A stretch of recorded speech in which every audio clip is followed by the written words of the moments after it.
चलो बच्चों प्रश्न को देखते हैं। तो प्रश्न में देखा कक्षकों में नोड के संबंध में कुछ कथन दिए गए हैं, उन कथनों को चिन्हित करें जो सही नहीं है। यहाँ पे 4 विकल्प दे रखा है। पहला में क्या दे रखा है, पी जेड कक्षक के प्रकरण में एक्स वाई तल एक नोडल तल होता है। दूसरा क्या दे रखा है, एन एस कक्षक में n+1 नोड होते हैं। तीसरा क्या दे रखा है, कोणीय नोड की संख्या को l के द्वारा दिखाया जाता है। तो चौथा क्या दे रखा है, नोड की कुल संख्या को n-1 के द्वारा प्रदर्शित यानी कि दर्शाया जाता है, अर्थात l कोणीय नोड एवं n-l-1 त्रिज्या नोड। आइए मुख्य अवधारणा की चर्चा करते हैं। मुख्य अवधारणा। तो प्रश्न में अगर हम देखें तो प्रश्न में हमें बताना है कौन सा कथन हमारा सही नहीं है, यानी कि कौन सा कथन हमारा गलत है, ये हमें बताना है। तो यानी अगर हम पहला देखें, पहला में क्या दे रखा है, पी जेड कक्षा के प्रकरण में एक्स वाई तल के एक नोड तल होता है। तो यानी अगर हम देखें तो जो हमारा पी जेड कक्षक है, तो इसमें अगर हम देखें जो हमारा जेड होता है ये हमारा क्या होता है, अक्ष होता है।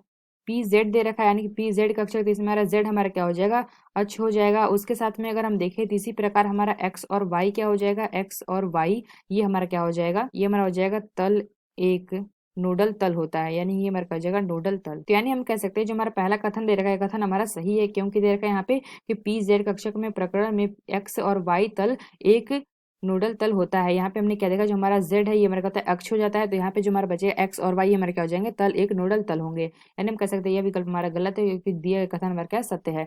तो बी क्या देखा है, एन एस कक्षक में n+1 नोड होते हैं। तो यहाँ पे अगर हम देखें तो एन एस में हमारा क्या होता है, एन एस कक्षक में हमारा कहता है n-1 नोड होता है। तो यहाँ पे क्या दे रखा है, n+1 दे रखा है, यानी हम कह सकते हैं यह कथन हमारा गलत है, इसलिए यह विकल्प हमारा सही होगा। तो सी अगर हम देखें, सी क्या दे रखा है, कोणीय नोडल्स की संख्या को l से द्वारा दिखाया जाता है। तो ये हमारा कथन सही है, जो हमारे कोणीय नोड होते हैं उसकी संख्या को हम l से प्रदर्शित करते हैं, यानी हम कह सकते हैं यह विकल्प हमारा गलत होगा। तो डी क्या दे रखा है, नोड की कुल संख्या को n-1 के द्वारा दर्शाया जाता है, अर्थात l कोणीय नोड एवं n-l-1 त्रिज्या नोड। तो ये भी हमारा सही है। यहाँ पे हमने बताया जो नोड की कुल संख्या होती है उसको हम n-1 से दर्शाते हैं, और अर्थात जो हमारा l है ये हमारा क्या है, कोणीय समय। यहाँ पे हमने बताया था कोणीय नोडल की संख्या हमारी क्या होती है, l द्वारा दिखाया जाता है, ये हमारा क्या होता है, एवं n-l-1 त्रिज्या नोड होता है। यानी अगर हम देखें जब हम कोणीय नोड प्लस हम क्या कर देंगे, रेडियल नोड यानी कि त्रिज्या नोड, तो बराबर हमारा क्या हो जाएगा, यहाँ से अगर हम देखें तो n-1 नोड की कुल संख्या n-1, तो ये हमारा क्या हो जाएगा, n-l माइनस क्या हो जाएगा 1 प्लस l बराबर आ जाएगा n-1। तो हम कह सकते हैं जो हमारा डी कथन है, बी कथन हमारा सही है, इसलिए यह विकल्प हमारा गलत होगा। यानी हमने क्या देखा, जो हमारा बी विकल्प है यह विकल्प हमारा सही होगा, क्योंकि जो दिया गया बी विकल्प है ये हमारा क्या है, गलत है। और यहाँ पे अगर हम देखें जो हमारा पहला देखा था पी जेड कक्षक, तो उसमें हमारा क्या होता है, इसका अगर हम देखें